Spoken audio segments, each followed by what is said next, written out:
Imaginez un instant. Vous êtes là, au sommet de votre carrière. Chaque brique posée, chaque nuit blanche, chaque sacrifice a bâti quelque chose de solide, d'indestructible. Vous êtes fier, confiant. Et puis, d'un coup, quelqu'un arrive. Un jeune arrogant, avec un sourire en coin et une tasse de smoothie à la main. Il vous regarde droit dans les yeux, devant tout le monde, et prononce un seul mot. Un mot qui ne vous blesse pas seulement. Non, ce mot, Posa, il est censé vous anéantir. Pour Liana Beaumont, directrice des opérations stratégiques chez Veridian Logistique, ce moment est arrivé un mardi matin ordinaire. Elle présentait le fruit de son travail acharné, la colonne vertébrale de l'entreprise, quand Théo Duval, le fils du grand patron, a laissé tomber cette phrase, glaciale et pleine de mépris. C'est comme traîner un poids mort. Poids mort. Elle. Liana. 12 ans de dévouement, des crises gérées, des millions sauvés. Tout réduit à ça. Ce que Théo ne savait pas, c'est que ce mot, qu'il croyait être la fin, n'était en réalité que le début. L'étincelle. Il pensait avoir jeté Liana à terre, l'avoir balayée comme un simple déchet. Mais il venait de lui tendre une arme. Une arme qui allait déclencher une réaction en chaîne, un tremblement de terre silencieux qui ébranlerait les fondations mêmes de l'Empire Duval. Comment une seule insulte peut-elle transformer une professionnelle aguerrie en une force imparable? Qu'est-ce qui se passe quand le poids mort décide de non seulement se relever, mais de retourner la table sur ceux qui l'ont sous-estimé? Préparez-vous, car l'histoire que vous allez découvrir n'est pas celle d'une simple vengeance, mais d'une bataille stratégique où les secrets sont des munitions, et où la véritable puissance ne se trouve jamais là où on l'attend. Accrochez-vous, car vous êtes sur le point de voir un empire tomber, non pas sous les coups d'un rival externe, mais par un feu allumé de l'intérieur. Le parfum familier du café fraîchement moulu flottait dans les couloirs de Veridian Logistique, un arôme que Liana Beaumont connaissait par cœur. Directrice des opérations stratégiques, elle se tenait devant son grand écran, le doigt effleurant un graphique complexe. Chaque ligne, chaque chiffre représentait des années de dévouement, des nuits blanches passées à bâtir ce réseau de chaînes d'approvisionnement depuis les fondations. Aujourd'hui, c'était le grand jour, la revue opérationnelle trimestrielle. Liana ressentait cette confiance tranquille, celle qui vient d'un travail bien fait, sans anticiper l'ombre qui s'apprêtait à planer sur sa présentation. La salle de conférence était remplie, l'air chargé d'attente. Liana commença sa présentation, sa voix claire et assurée, expliquant les optimisations et les succès récents. Puis, la porte s'ouvrit brusquement. Théo Duval, le nouveau consultant en transformation, et fils du PDG, Gérard Duval, fit son entrée. Il dégageait une arrogance palpable, son costume impeccable semblant crier sa supériorité. Sans un mot, il s'appuya contre le tableau blanc sur lequel Liana projetait ses données, un sourire narquois aux lèvres. « Je ne comprends pas pourquoi nous gardons encore des éléments hérités, » lança Théo, sa voix forte et détachée, alors qu'il sirotait un smoothie d'un verre suspect. C'est comme traîner un poids mort. Le silence qui suivit fut assourdissant. Personne ne bougea, personne ne rit. Liana sentit la chaleur monter à son visage, une humiliation brûlante. Pendant un instant, elle vit rouge, mais son entraînement de longue date la retint. Elle inspira profondément, déconnecta le projecteur, hocha calmement la tête vers son équipe et quitta la salle. Elle ne laisserait pas sa façade trahir le volcan qui grondait en elle. Dans les toilettes désertes, Liana s'assit sur le siège froid, fixant le carrelage sombre. La dignité, pensa-t-elle, ça brûle vite. Cette insulte n'était pas un simple débordement d'arrogance. C'était calculé. Plus tard, elle comprendrait que c'était même un test orchestré par Gérard, son père, pour évaluer la cruauté de Théo. Quelqu'un d'autre, dans l'ombre, une certaine Serafina Duval, l'observait et voyait dans ce test une opportunité inattendue. De retour à son bureau, une note l'attendait, « Théo veut vous voir à 16 heures. » À l'heure dite, elle entra dans le bureau de Théo, 2 représentants des ressources humaines à ses côtés. « Liana, » dit Théo, avec une fausse familiarité, « soyons honnêtes. Vous avez été un atout. Une archive solide. » Il glissa un dossier épais sur la table, le paquet de départ. Le montant de la prime était choquant de générosité, conçu pour acheter son silence. « Nous nous réinventons, devenons plus agiles, » expliqua-t-il, un sourire suffisant. Liana joua le jeu, signa les documents, sa gorge serrée, et sortit comme si elle se rendait à un brunch.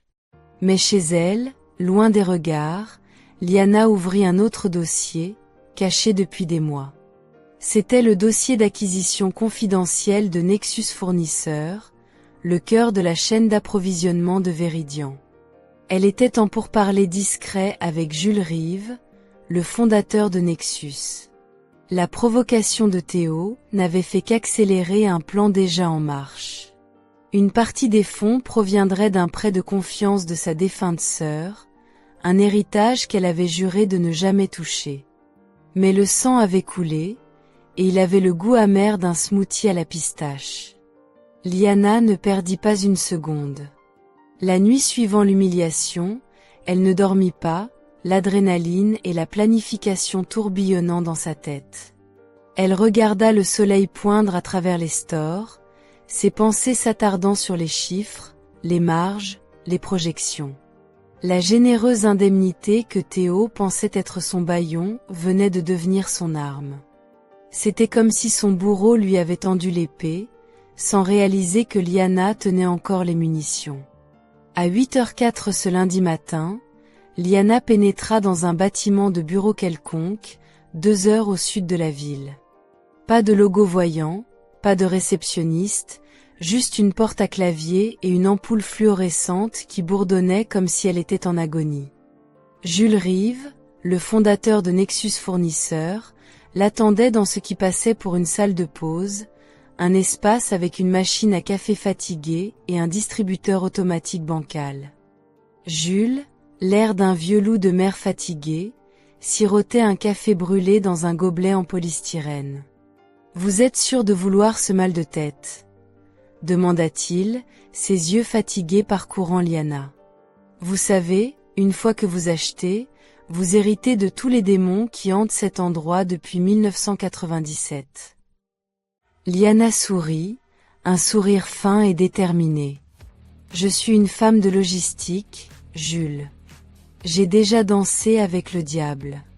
Ça, c'est juste son cousin. » Jules laissa échapper un rire rauque avant de lui tendre un dossier mince.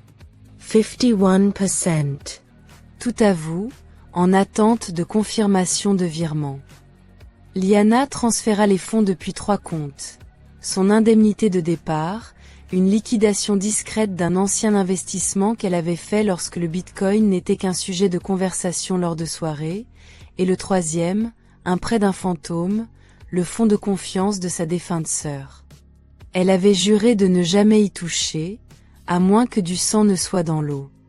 Le sang y était, et il avait le goût amer du smoothie à la pistache de Théo. À 11h45, Liana détenait la majorité des parts de Nexus Fournisseurs. À 13h30, elle était officiellement enregistrée dans leur système comme présidente par intérim. Et à 14h10, elle rédigeait la lettre de restructuration du fret qui allait atterrir sur le bureau de son ancienne entreprise comme une boule de démolition enveloppée de velours. La beauté de la chose? Pas de feux d'artifice légaux, pas de théâtralité. Juste une augmentation discrète de 18% des tarifs et une soudaine, mystérieuse pause sur toutes les planifications prioritaires, invoquant l'encombrement du volume et un réalignement stratégique. Théo ne verrait rien venir. Il ne connaissait probablement même pas le nom de Nexus fournisseur. Le service des achats s'occupait de ces détails, ce qui signifiait qu'il sentirait les répercussions avant même d'identifier l'œil de la tempête. Mais quelque chose d'autre se produisit avant que Liana ne puisse savourer pleinement son coup.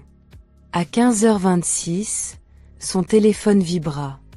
Numéro inconnu, indicatif de région de Houston. Elle laissa sonner. Puis il vibra de nouveau, cette fois un SMS. Nous devrions parler. Votre coup n'est pas passé inaperçu. S. Liana fixa le message. Juste S. Pas Jules, pas personne de l'équipe de Nexus. Son estomac se noua. Il n'y avait qu'une seule personne dans sa vie qui signait S. Serafina Duval, la mère de Théo et l'ex-femme de Gérard. Celle qui lui avait un jour murmuré, il y a 6 ans, après un sommet de fusion, « Vous savez, vous êtes plus intelligente que tous, n'est-ce pas? Vous le cachez juste trop bien. » Liana n'avait pas parlé à Serafina depuis que cette dernière avait disparu après son divorce, racheté en silence de sa participation de 12% dans l'entreprise. Le fait qu'elle la contacte maintenant, qu'elle sache ce que Liana avait fait, posa, soit Liana avait commis une erreur monumentale, soit quelqu'un d'autre planifiait une guerre bien avant qu'elle ne prenne les armes. Et peut-être venait-elle de pénétrer un champ de bataille qui n'était pas le sien. Liana ne répondit pas. Pas encore. Liana laissa le silence de son appartement l'envelopper, le message de S brûlant dans sa main comme un charbon ardent. Elle ne répondit pas tout de suite. Au lieu de cela, elle fit une longue marche, pas le genre méditatif, mais le genre où votre corps avance machinalement tandis que votre esprit est une fournaise de questions.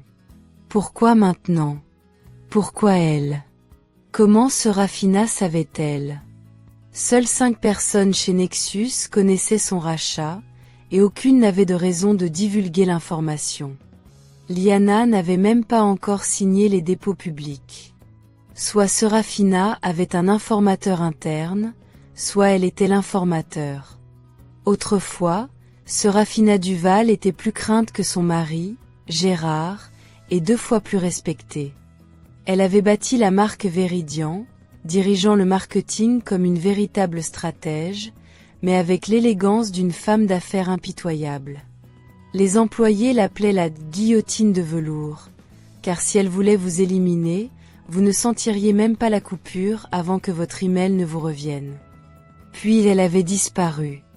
Pas d'activité sur LinkedIn, pas de communiqué de presse, juste une note de bas de page dans un rapport trimestriel et quelques murmures sur le règlement qui avait acheté son silence.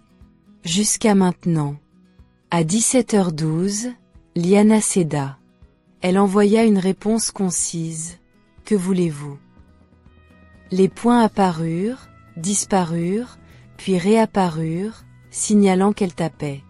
Enfin, son message tomba, incisif comme un poignard d'argent. Dîner. Juste vous et moi. Une honnêteté attendue depuis longtemps.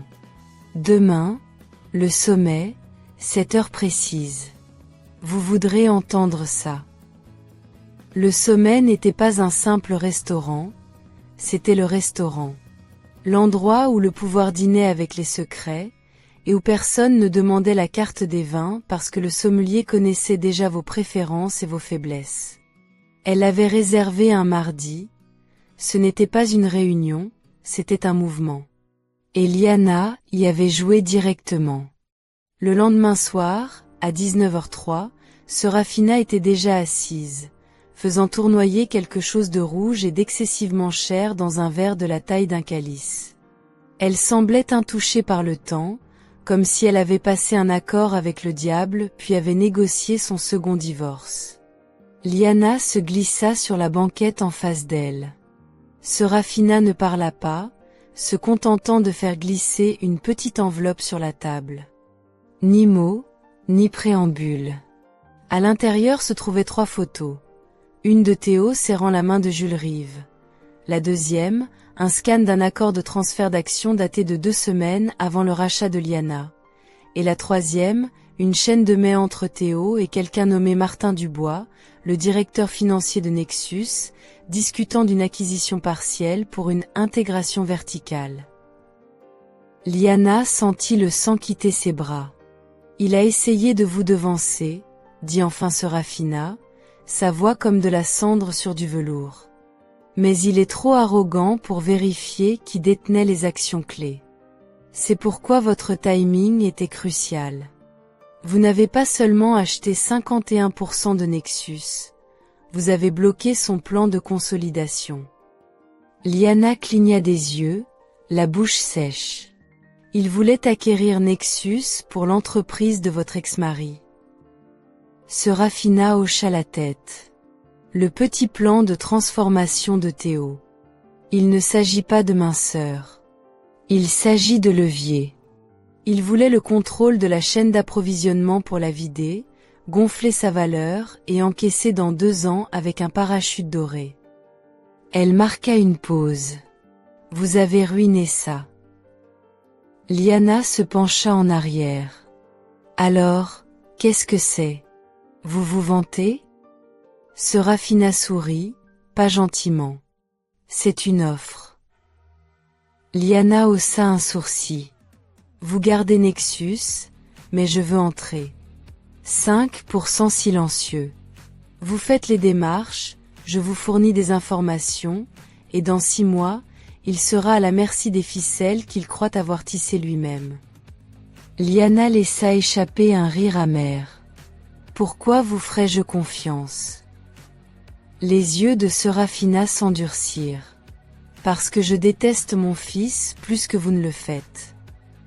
Pendant une seconde, la table fut une zone démilitarisée entre 2 femmes qui avaient toutes 2 saigné pour le même trône. Puis, lentement, Liana tendit la main vers la carte des vins. Si elles allaient brûler cette dynastie, il leur faudrait quelque chose de décent pour trinquer. Le premier coup ne vint pas de Théo. 3 jours plus tard, il frappa via la comptabilité. Une demande d'audit interne, nette et précise, atteignit Nexus fournisseur comme une balle de sniper. Clarification des relations de propriété des fournisseurs. Le langage était neutre, mais le sous-texte criait, Théo savait, ou du moins, il soupçonnait. Quelqu'un l'avait prévenu, probablement Martin Dubois, son triste excuse de directeur financier, qui avait la colonne vertébrale d'un rideau beige et aucune discrétion. Liana pouvait presque entendre le rongeur dire en salle de réunion. Il y a eu un développement. Pausa. C'est là que les appels commencèrent. Des responsables des achats, des directeurs d'entrepôt, même une jeune analyste logistique que Liana avait formée 3 ans auparavant lui envoya un message paniqué. Et Liana, c'est vrai que vous possédez Nexus maintenant?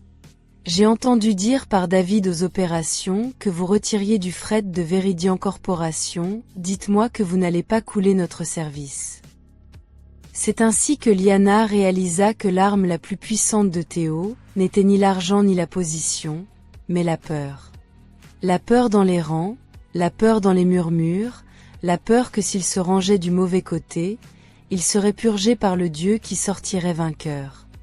Cette nuit-là, Serafina appela. Je vous avais dit qu'il flairerait le coup, dit-elle d'une voix neutre.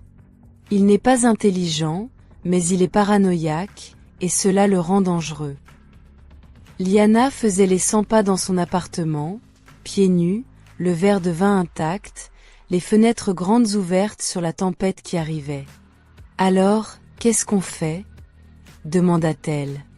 Il va jouer les victimes, dit Serafina, d'un ton ennuyé. Faire tourner le récit. Vous êtes l'ancien employé instable qui se venge. Il appellera ça de la revanche, dira que vous êtes émotionnellement instable. Liana se frotta les tempes. Ça pourrait fonctionner, si je n'avais pas négocié 3 nouvelles routes de transport en vrac et réduit les pertes d'expédition de Nexus de 8%. La voix de Serafina baissa d'un ton, devenant un murmure. Liana, vous devez le frapper personnellement. Les menaces professionnelles, il peut les gérer. Mais l'humilier, le miner devant le conseil, ça, il ne peut pas survivre. Liana ne répondit pas, mais le lendemain matin, elle passa un coup de fil à Gaston Morel. Gaston était le propriétaire de Alliance Distributeur, l'un des plus gros clients de Veridian Corp, et surtout, il détestait Théo. 2 ans auparavant, Théo s'était saoulé lors d'une exposition à Vegas et avait dit à Gaston que sa femme ressemblait à une Ivanka de discount. La nouvelle avait fait le tour, les contrats s'étaient tendus, mais Gaston était resté, surtout par inertie. Jusqu'à maintenant. Quand Liana le rencontra pour le café, elle ne fit aucune proposition. Elle se contenta de glisser un papier sur la table, les nouveaux tarifs de distribution exclusive de Nexus. 10% inférieur à tout ce que Veridian pouvait égaler, avec une livraison garantie à temps et 0 fluctuation des surtaxes pendant 18 mois. Gaston regarda le papier, puis Liana. Il a enfin marché sur le mauvais tuyau, hein? Liana sirota son latte. Et je vous offre la botte pour finir le travail. Il signa cet après-midi-là. Le vendredi, l'équipe logistique de Veridian était en mode panique totale. Un email fuitait, Dieu bénisse les stagiaires, avec pour objet, Urge, Alliance Distributeur en pause. Qui a approuvé ça? Théo n'avait pas mis les pieds au siège social depuis 2 jours.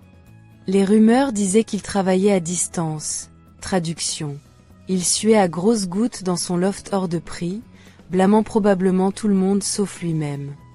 Ce week-end-là, Liana reçut une enveloppe par coursier. Pas d'adresse de retour, juste son nom en majuscule. À l'intérieur, une unique photo Polaroid. Théo, torse nu, tenant un verre de whisky dans une main, l'autre bras autour de quelqu'un d'étrangement familier, Martin Dubois. L'horodatage indiquait, jeudi dernier, 3h44 du matin. Au dos, écrit en lettres cursives, tout le monde a un levier. Il suffit de savoir où appuyer. C'est là que Liana comprit. Serafina ne lui fournissait pas seulement des informations. Elle orchestrait une symphonie de destruction, et Liana n'était que l'instrument le plus bruyant de son arrangement. Elle ne dormit pas cette nuit-là, non pas à cause de la photo, bien que la vue de Théo, à moitié ivre et drapé autour de son propre directeur financier comme un étudiant en pleine crise, était d'une fascination grotesque, mais à cause de ce que cela signifiait. Le Polaroid n'était pas du chantage, c'était un message. Serafina lui disait qu'elle surveillait, qu'elle observait chaque mouvement, chaque ombre, chaque secret. Et qu'elle avait des plans. Mais voilà le problème avec les conspirateurs brillants. Ils oublient que tout le monde n'aime pas être un pion, même si le jeu leur est favorable. Le dimanche après-midi, Liana appela Serafina. « Je veux la vérité », dit-elle, sans salutation, sans préambule. « Depuis combien de temps planifiez-vous cela ?» Serafina ne manqua pas un battement. « Depuis le jour où Gérard père m'a traité de « responsabilité pour l'image de marque » et m'a offert de l'argent pour que je disparaisse. » Liana serra le téléphone. « Vous avez attendu 6 ans. »« J'ai attendu la bonne tempête, » dit-elle froidement. « Et puis vous êtes apparu, comme la foudre dans une bouteille. » Liana laissa échapper un rire, sec et sans humour. « Et que se passe-t-il après que nous ayons tout réduit en cendres? Vous voulez juste vous venger ?» La pause de Serafina fut courte mais révélatrice. « Je veux récupérer mon entreprise. Pas un nom, pas sur le papier, mais en vérité. Et je me fiche de qui doit tomber pour l'obtenir. » Ce fut la première fois que Liana le sentit, une hésitation. Parce que la façon dont elle dit « tomber » n'était pas métaphorique. Serafina jouait pour de bon, et si Liana ne faisait pas attention, elle finirait comme dommage collatéral, portant une couronne qu'elle n'avait pas demandée. Mais Lyanna ne recula pas encore. Parce que, tout comme Seraphina l'avait manipulée pour qu'elle pousse le premier domino, Théo avait commencé à contre-attaquer. Lundi matin, elle reçut la notification, un nouvel email dans sa boîte de réception. Objet, urge, suspension de fournisseur Nexus. Elle l'ouvrit. Théo avait gelé tous les bons de commande de Nexus, invoquant des discrepances dans l'assurance qualité, et citant un rapport d'audit inexistant. Immédiatement, Nexus était sous revue de performance. Les commandes étaient suspendues, les paiements mis en pause, et toute communication devait passer par le service juridique. C'était un siège corporatif. Lyanna sourit. Ce que Théo ignorait, c'est qu'elle avait déjà redirigé la moitié de ses livraisons via des fournisseurs écrans qu'elle possédait par l'intermédiaire d'une société holding. Mêmes expéditions, étiquettes différentes. Sa suspension ne signifiait rien pour les camions qui déchargeaient déjà derrière ses entrepôts. Mais l'image était tout. Lyanna devait répondre. Elle le fit, publiquement. Elle rédigea une lettre ouverte. Simple, élégante, létale. Chez Nexus, nous défendons nos standards et notre service. Le retard de livraison causé par des changements de politique interne au sein des organisations clientes ne reflète pas notre performance logistique, mais leur propre désarroi interne. Nous restons prêts et capables d'honorer tous les contrats actuellement en vigueur. Nous ne transigerons cependant pas sur l'intégrité ou la transparence. Elle cliqua sur « Envoyer » à 14h13. À 14h26, #Veridian effondrement était en tendance sur Twitter. À 15h, 2 autres clients majeurs contactèrent directement Nexus, demandant s'ils pouvaient contourner Veridian Corp et s'approvisionner directement. À 16h07, Seraphina envoya un SMS. « Bien joué, reine. » Il fait les 100 pas dans le bureau de son père, appelant ça du sabotage. Devinez quoi? Papa se range du côté du conseil. Puis un deuxième message suivit, il vient aussi d'avoir un visiteur. Y était jointe une image granuleuse d'une caméra de sécurité. Théo dans son bureau, faisant face à un avocat en costume gris ardoise, le genre de costume qui vient avec des associés et des clauses de sortie. Lyanna la fixa comme on fixe un train qui approche, trop fasciné pour bouger. Il se cherchait un avocat. L'idiot pensait qu'il pouvait la poursuivre. Et elle allait le laisser essayer. La plainte arriva dans sa boîte de réception à 8h01 précise, comme si elle avait été programmée par un stagiaire obsédé par la vengeance. Objet, Veridian Corp vs. Lyanna Beaumont, avis d'injonction préliminaire. Cela ressemblait à un opéra savon écrit par un héritier en colère. Interférence malveillante, espionnage corporatif, conflit d'intérêts. Posa, son préféré, instabilité émotionnelle entraînant une acquisition de représailles. Elle s'attendait presque à ce qu'il l'accuse de jeter des sorts et de faire bouillir des lapins. Elle l'a lu 3 fois, plus lentement à chaque passage. Il n'essayait pas de gagner, il essayait de gagner du temps. Si le tribunal accordait ne serait-ce qu'une injonction temporaire, cela pourrait geler la capacité de Nexus à signer de nouveaux contrats pendant des semaines, et Théo savait exactement quel partenariat Lyanna était en train de finaliser. Il voulait bloquer les rouages assez longtemps pour inonder le conseil de chaos, jusqu'à ce que papa intervienne, le déclare héros blessé, et colle le nom de Lyanna sur un communiqué de presse comme un avertissement. Mais voici ce qu'il ne savait pas, Lyanna n'était pas seulement la défendresse, elle avait des preuves. À midi, son avocate, une femme nommée Elisa Dubois, dont toute la carrière pouvait être résumée par intrépide, imperturbable, invaincue, et Lyanna entrèrent dans la tour Veridian comme si elle chassait des vampires. Le conseil avait été convoqué en session d'urgence. Théo pensait qu'il allait la prendre en embuscade devant eux. Au lieu de cela, Elisa distribua de minces dossiers noirs comme des cadeaux. À l'intérieur de chacun, une chronologie détaillée, datée, sourcée, et des preuves des tentatives de Théo de gonfler les coûts d'expédition et de rediriger l'inventaire via une société qu'il tentait discrètement d'acquérir avec des procurations offshore. Elles avaient remonté la chaîne de propriété sur 2 niveaux, puis plus profondément. Au fond, une société holding, et au fond de celle-ci, le nom de Théo, mal orthographié mais notarié. Il n'avait pas seulement l'intention d'acquérir Nexus, il avait essayé de la racheter sous le nez de son propre père. Lorsque les documents furent posés sur la table, la salle devint de pierre. On aurait pu entendre une épingle à cheveux débattre de ses choix de vie. Théo balbutia, c'est ceci. Posa, c'est sorti de son contexte. Posa, j'étais. Posa.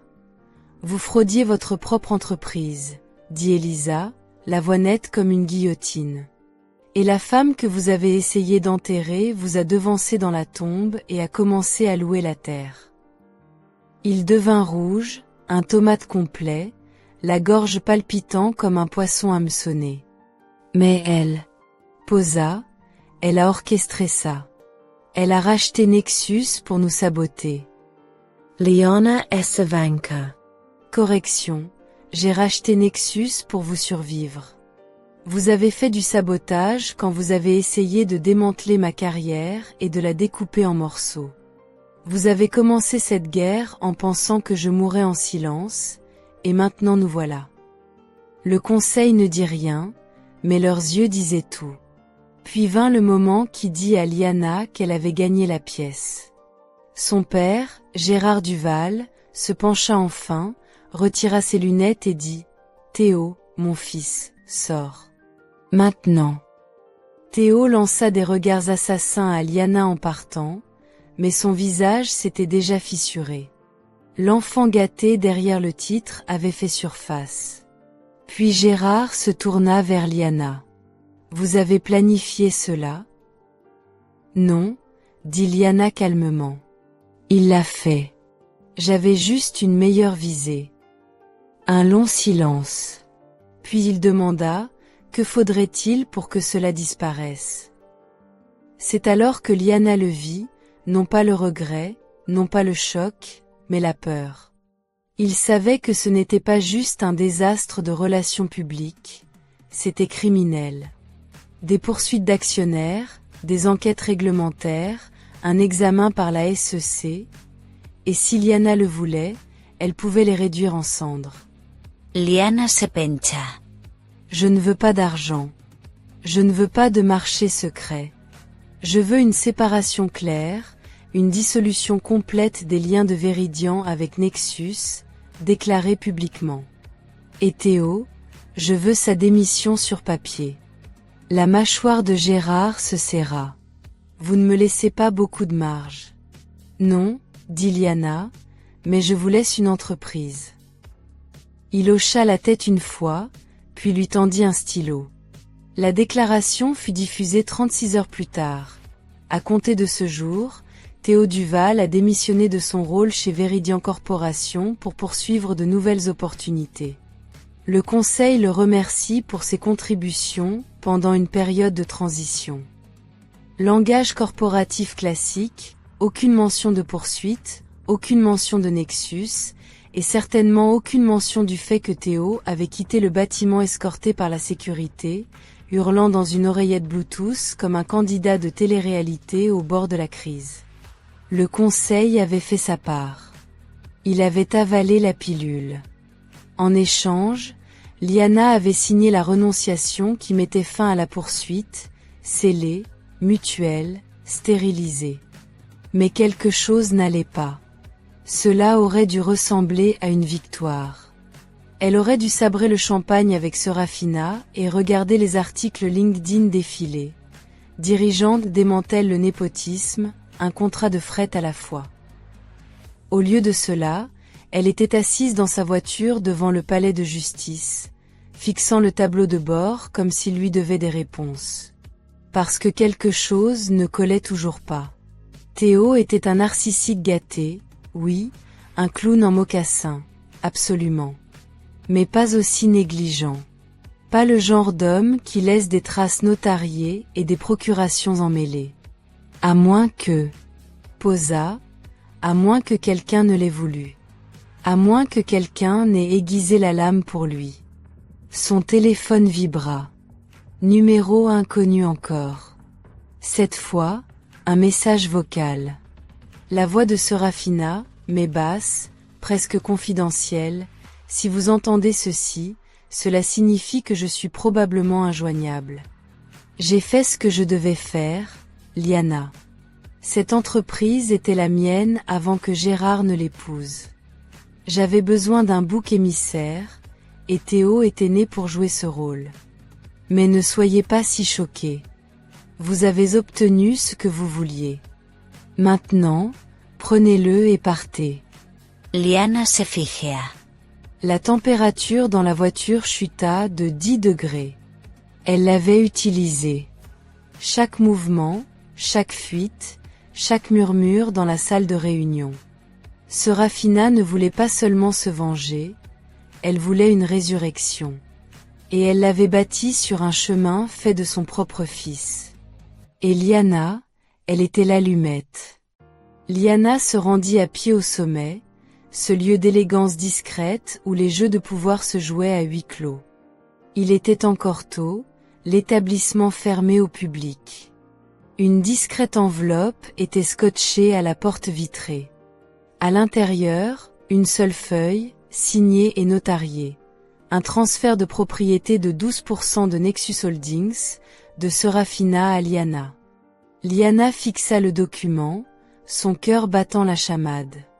Avec sa part initiale et cette nouvelle acquisition, elle possédait désormais 63% de Nexus, seule. Sans partenaire, sans bailleur de fonds connu. Serafina avait vraiment disparu. Pas un tweet, pas un post, pas une ligne de téléphone. Liana avait même fait vérifier la société fiduciaire Écran que Serafina avait utilisée pour son investissement. Elle était vidée, dissoute, partie. Serafina Duval avait effacé toutes les traces d'elle-même des registres. Mais elle avait laissé Liana avec l'Empire. Et le silence était assourdissant. Les 3 semaines qui suivirent furent un tourbillon. Aucun appel, aucune apparition, aucune satanée trace de Serafina Duval. C'était comme si elle s'était évaporée dans l'air fin, une ombre évanouie après avoir allumé un brasier gigantesque. L'absence de Serafina, loin d'être un vide, se transforma en une pression silencieuse sur Liana. La machine qu'elles avaient mise en marche ne pouvait pas s'arrêter. Elle devait avancer. Nexus Fournisseur connut un essor fulgurant. Les clients qui ignoraient autrefois les emails de Liana la suppliaient maintenant pour des contrats. Les appels affluaient, les propositions s'accumulaient.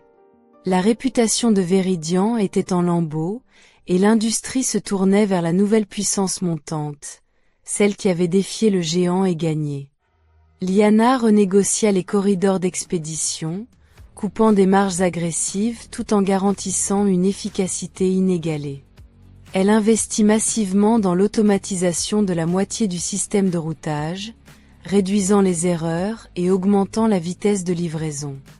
Le bouche à oreille fit des merveilles, et bientôt, les meilleurs talents commencèrent à affluer. Liana n'hésita pas à débaucher l'ancien directeur logistique de Véridian Corp, un homme d'expérience qui avait été mis au placard par l'RTO. Il quitta Véridian avec un sourire radieux, apportant toute son équipe avec lui, signe que la fuite des cerveaux chez son ancien employeur était bien réelle. L'Empire était florissant, chaque indicateur financier dans le vert, mais chaque brise qui passait sur son visage, chaque succès, avait un goût de cendre. Chaque fois que Liana entrait dans le bureau, elle ne se sentait pas comme une reine victorieuse. Elle se sentait davantage comme la gardienne d'un trône bâti sur le sang de sa propre dignité bafouée, le sang figuratif de la réputation brisée de Théo, et le prix invisible payé par Serafina. Aucun d'eux n'était pur, et cette pensée la hantait. La victoire n'était pas l'éclat attendu, elle était une mélancolie profonde, un fardeau inattendu. Puis, tard un vendredi soir, alors qu'elle s'apprêtait à fermer son ordinateur portable et à laisser le silence du bureau l'envelopper pour le week-end, elle reçut une dernière enveloppe par la poste. Pas d'adresse de retour. Juste son nom écrit à la main, à l'encre bleue, une écriture qu'elle reconnaissait instantanément comme celle de Serafina. Ses doigts tremblèrent légèrement en l'ouvrant. À l'intérieur se trouvaient deux choses qui allaient résonner en elle pour toujours. La première était une photo. Vieille, délavée par le temps, elle montrait Serafina, plus jeune, dans un lit d'hôpital, un sourire faible et pourtant lumineux éclairant son visage. Dans ses bras, un nouveau-né emmailloté. L'étiquette attachée au berceau indiquait « Théo Duval, 1993 ». Liana fixa l'image, une vague d'émotions complexes la submergeant. Ce monstre arrogant, ce Théo qu'elle avait abattu, avait un jour été ce petit être innocent, un enfant aimé, tenu dans les bras de cette femme complexe qui avait maintenant orchestré sa chute. La photo n'était pas un nouveau rebondissement sur l'héritage de Théo, c'était un rappel poignant de l'humanité, même des figures les plus sombres, et des liens inextricables du sang et du pouvoir. La seconde était une lettre, écrite à la main, sur un papier fin. La voix de Serafina résonna dans l'esprit de Liana à mesure qu'elle lisait, chaque mot portant le poids d'une sagesse durement acquise. Liana, commençait la lettre, l'écriture élégante mais ferme. Vous avez toujours été destinée à diriger cela. Je le savais depuis notre première rencontre, même si vous vous cachiez derrière votre efficacité. J'aurais juste pas pu y arriver sans casser quelques os. Les miens inclus, et ceux de bien d'autres. Théo n'a pas toujours été un monstre, Liana. Il n'était pas né avec cette soif de destruction. Mais le pouvoir absolu et non contrôlé, ne pardonne pas la douceur.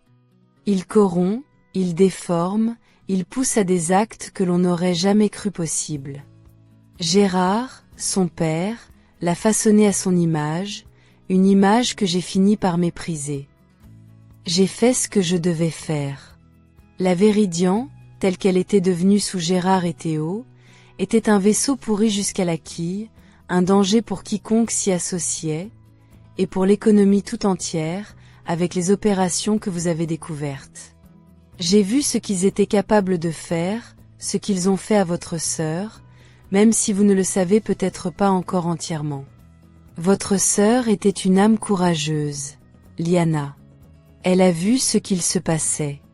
Elle a essayé d'alerter. C'est pour elle aussi que j'ai agi. Vous avez fait ce que vous deviez faire pour vous défendre, pour la mémoire de votre sœur, et pour la justice. Nous portons toutes les deux des fantômes maintenant, des fardeaux invisibles de nos batailles passées. Voici mon dernier cadeau.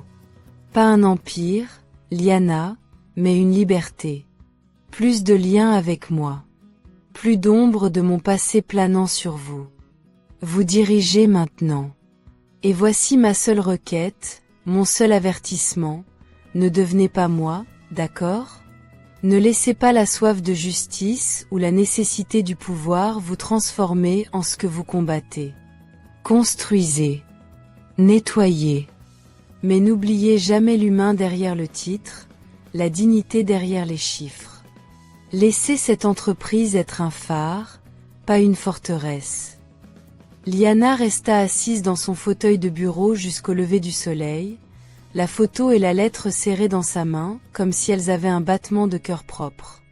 Elle aurait pu vendre. Nexus était désormais une mine d'or, et elle aurait pu encaisser, devenir riche au-delà de ses rêves les plus fous, et disparaître. Elle aurait pu étendre encore plus, construire un empire d'acier, écraser toute concurrence, devenir la guillotine de velours dont on parlait.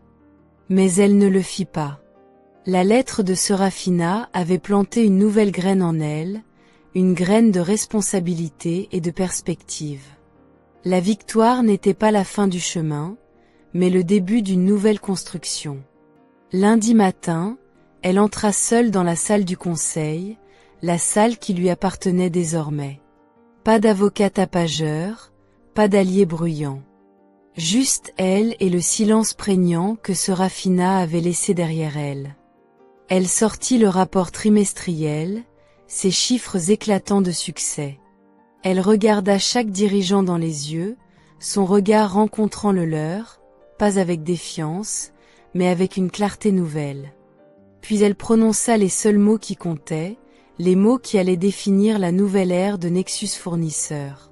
« Je ne suis pas ici pour jouer la reine », commença-t-elle, sa voix résonnant avec une autorité calme et inébranlable. « Je ne suis pas ici pour me venger de mes ennemis ou pour ériger un monument à ma propre revanche. Je suis ici pour construire quelque chose que personne ne pourra jamais brûler à nouveau. Quelque chose de résilient, d'éthique, de transparent. Une entreprise où l'intégrité n'est pas un slogan, mais un mode de vie. Nous allons repousser les limites de ce qui est possible en logistique, mais nous le ferons avec un sens des responsabilités que d'autres ont oubliées. » Les membres du conseil, certains d'anciens cadres de Veridian, d'autres de nouvelles recrues attirées par le scandale et la promesse de Nexus, hochèrent lentement la tête. Dans leurs yeux, Liana ne vit pas de doute, mais une reconnaissance, un respect. Et juste comme ça, la salle lui appartint entièrement. Pas héritée par un coup de chance ou une manœuvre sournoise. Gagnée par le courage, la perspicacité et une détermination inébranlable. Et quelque part, dans un coin oublié du monde, Liana espérait que Sérafina souriait. Parce que la femme qu'elle avait utilisée, la femme blessée par une trahison passée, était partie. Ce qu'il restait, c'était l'architecte. Et elle ne faisait que commencer. La bataille était terminée, mais la vraie construction venait tout juste de commencer. Et Liana était prête. Et ainsi se termine le récit de Liana Beaumont, une femme qui, face à l'humiliation et à la trahison, a trouvé une force insoupçonnée. Son parcours au sein de Veridian Logistique, sa confrontation avec Théo Duval, la révélation des ombres cachées par Gérard Duval, et l'alliance improbable avec Sérafina Duval, tout cela a culminé dans une victoire qui n'avait pas le goût attendu du triomphe pur.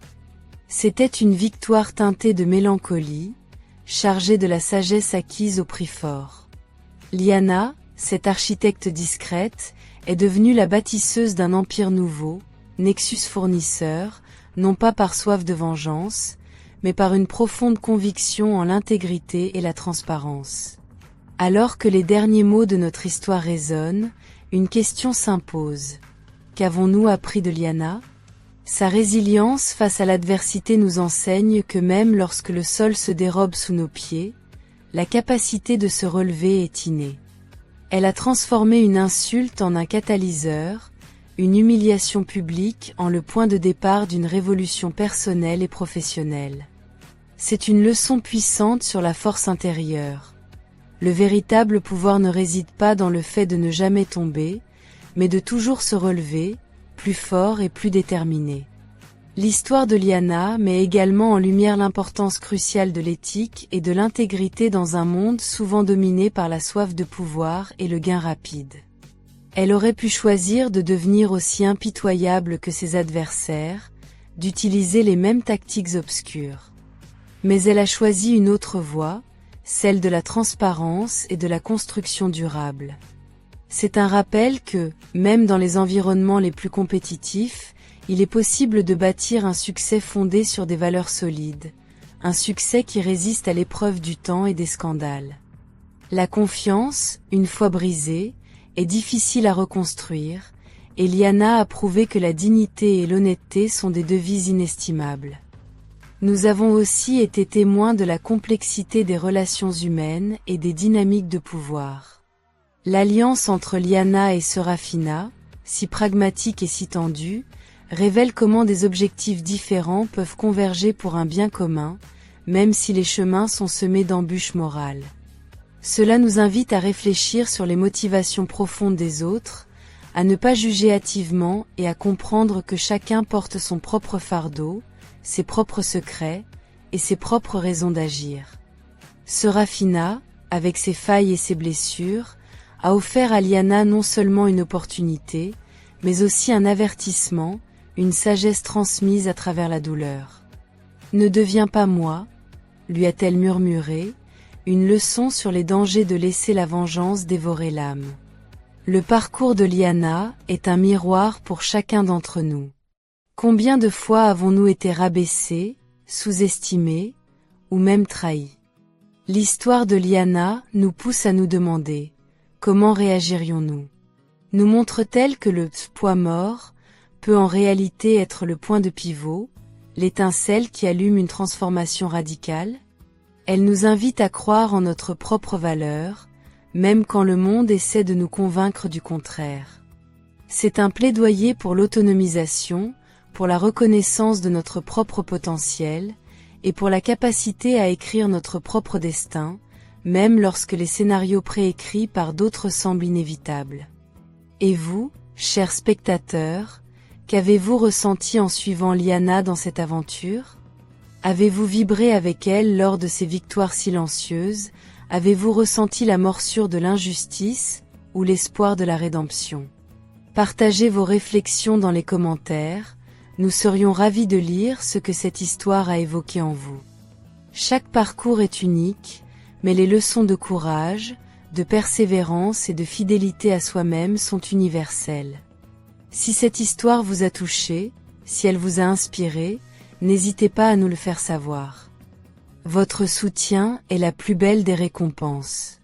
Laissez un pouce bleu, et si vous n'êtes pas encore abonné à notre chaîne, c'est le moment idéal pour cliquer sur le bouton « S'abonner » et activer la cloche pour ne manquer aucune de nos prochaines histoires captivantes. Rejoignez notre communauté et continuez à explorer avec nous les récits qui donnent à réfléchir et qui inspirent.